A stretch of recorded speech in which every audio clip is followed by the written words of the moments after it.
కార్తీక మాసం సందర్భంగా కృష్ణానదిలో భక్తులు కార్తీక దీపాలను వెలిగిస్తున్న దృశ్యాలు. కార్తీక మాసం సందర్భంగా నదిలో కార్తీక దీపాన్ని వెలిగిస్తున్న మహిళలు.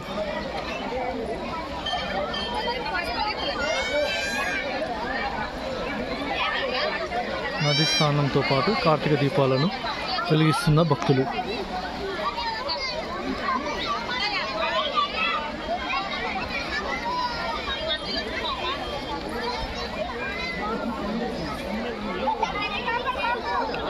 నదిలో చీకట్లో కూడా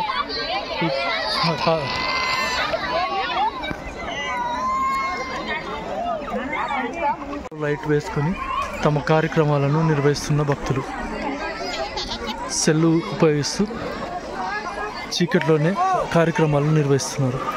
ఇవి పర్యాటక శాఖ అధికారుల యొక్క పరిస్థితులు. సెల్ లైట్లతో పూజా కార్యక్రమాలు. ఏర్పాట్లు చేశామని గొప్పలు చెప్తున్న దృశ్యాలు.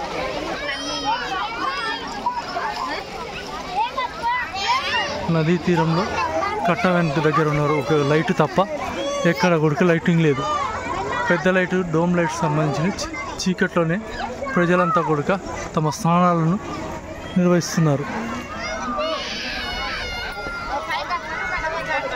కార్తీక దీపాలను వెలిగిస్తున్న భక్తులు.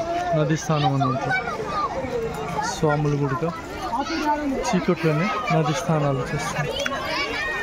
చిమ్మ చీకట్లో నది స్నానాలు.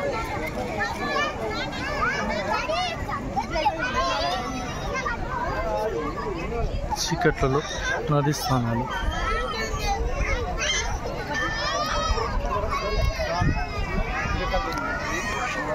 పూజా కార్యక్రమం.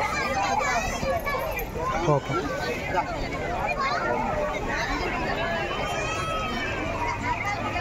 పూజలు. చీకట్లలో పూజలు. భక్తుల యొక్క ఇక్కట్లు.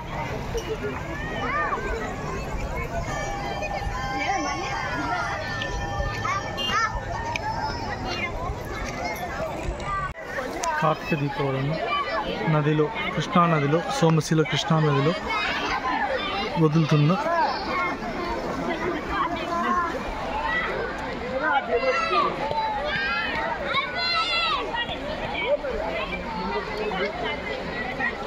నది స్థానాలు. చీకట్ల కూడా సరైన వసతులు కల్పించడంలో పర్యాటక శాఖ తీవ్రంగా ఉంది. అసలు నదీ తీరాన లైటింగ్ పెట్టకపోవడం వల్ల కూడా భక్తులకు తీవ్ర అంతరాయం ఏర్పడుతున్నది. వసతులు కల్పించామని చెప్తున్న పర్యాటక శాఖ నేతలు ఎక్కడ వసతులు ఏంటి? ఇక చీకట్లో పాపం కార్తీక దీపాలు వెలిగిస్తున్న ప్రజలు భక్తులు కార్తీక దీపం నదీ స్నానం చేయడానికి కూడా వెళ్తిరలేక ఒక్కొక్క చిన్న లైట్ వేస్తున్నారు తప్ప ఎక్కడ 2-3 ఎక్కడ డోమ్ లైట్లు లేవు. మధ్యాహ్నం ఉండే పెద్ద డోమ్ లైట్ కూడా పోయినవి. బల్బులు వేయడానికి కూడా ఇంత నిర్లక్ష్యమా అంటూ ప్రజలు ఆరోపిస్తున్నారు. చీకట్లో లైట్లు వేసుకొని ప్రజలు టార్చ్ లైట్ వేసుకొని తమ పూజలకు ఏర్పాట్లు చేస్తున్నారు. కార్తీక దీపాలు నదిలో వదులుతున్న మహిళలు. కార్తీక దీపాలను పూజలు నదీ స్నానం అనంతరం పూజలు చేస్తున్న భక్త బృందం. కానీ లైటింగ్ లేక వెలుతురు లేక చీకట్లోనే తమ స్నానాలను చేస్తున్నారు. ఇదేనా ఏర్పాట్లు? సోమశిలలో పెద్ద ఎత్తున ఏర్పాట్లు చేస్తున్నామని గొప్పలు చెప్తున్న నేతలు ఎక్కడ మీ గొప్పలు? ఏంటి ఈ కథ? ఒకసారి పరిశీలించాయా మంత్రి గారు?